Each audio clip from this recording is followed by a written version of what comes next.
ಬಡವನ ಮಗಳಾದರೂ ಕಪ್ಪಾಗಿರಬಾರದು.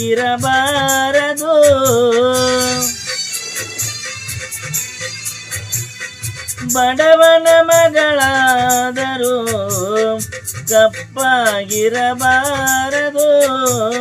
ಹೆಣ್ಣು ಹಡೆದ ತಾಯಿ ತಂದೆಗೆ ಎಂದು ಬೈಯಬಾರದು.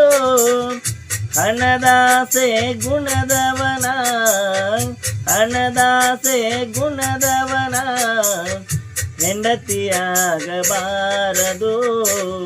ಬಡತನದ ಮನಿಯೊಳಗ ಹೆಣ್ಣು ಹುಟ್ಟಬಾರದು.